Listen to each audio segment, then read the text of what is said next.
A calculated blockade inside the movement to deny succession when politicians rewrite the rules.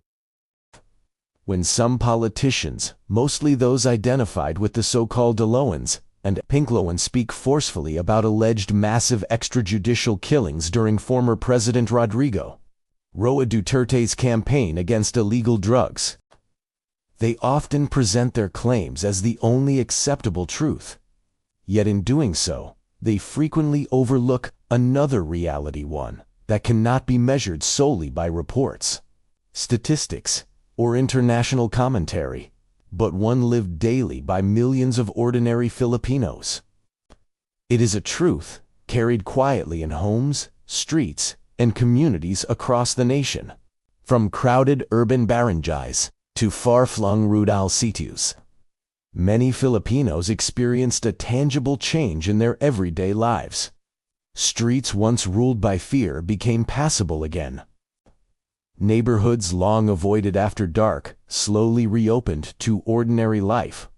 The grip of illegal drugs and evil that had destroyed families, corrupted youth, and eroded community trust for decades began to loosen. These changes were not imagined, nor were they imposed narratives. They were felt realities, remembered not in slogans, but in moments of relief. For countless families, these were not political talking points or ideological victories. They were deeply human experiences.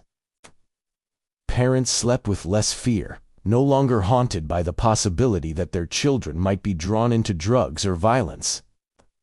Children walked to school with greater confidence. Workers returned home at night without the constant anxiety that once shadowed their journeys. To dismiss these experiences is not merely to disagree politically. It is to silence the voices of those who lived through chaos and felt genuine relief when order began to return. When these realities are selectively dismissed or reshaped for political advantage, something essential is lost. The conversation drifts away from truth and toward convenience. The lived experiences of ordinary Filipinos, those who bore the heaviest burden of lawlessness, are overshadowed by narratives crafted far from the communities they claim to represent.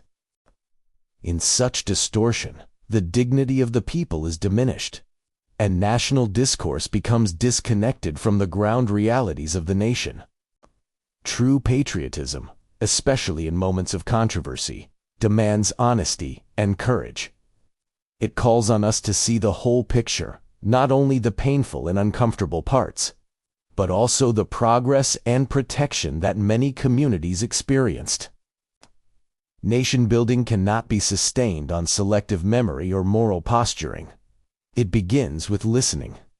It requires acknowledging every sacrifice made in the name of public safety, every family spared from further harm, and every neighborhood given a chance to heal. Yet while past actions are relentlessly scrutinized, a troubling silence often surrounds the present. The same voices that loudly championed good governance, human rights, and anti-corruption sometimes grow quiet when difficult questions arise about the current administration.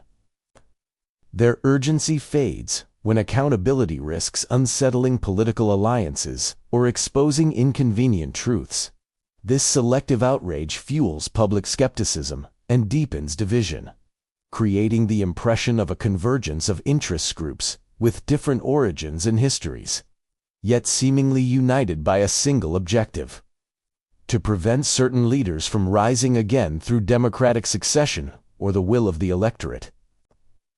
Even more alarming are the growing discussions, sometimes whispered, sometimes openly expressed, about extraordinary political measures that stretch the limits of constitutional order. The irony is striking. Those who once defended the 1987 Constitution as the untouchable cornerstone of democracy now speak as though it can be bent, reinterpreted, or sidelined the moment it no longer serves their objectives. Such inconsistency weakens institutions and erodes public trust, leaving democracy vulnerable not to authoritarianism alone, but to hypocrisy. At a time when the nation faces profound challenges, economic pressures, social fragmentation, and increasing global uncertainty, patriotism must be anchored in something stronger than rhetoric. It must rest on integrity, consistency, and reverence for lawful institutions. The Filipino people deserve leaders who uphold the rule of law, not only when it is convenient, but especially when it is costly. Not only when it favors them, but when it demands fairness, restraint, and humility. The future of our country does not lie solely in the hands of those who occupy positions of power. It rests with citizens who are willing to look beyond slogans and propaganda. Filipinos who seek clarity over confusion, truth over noise, and principle over political strategy.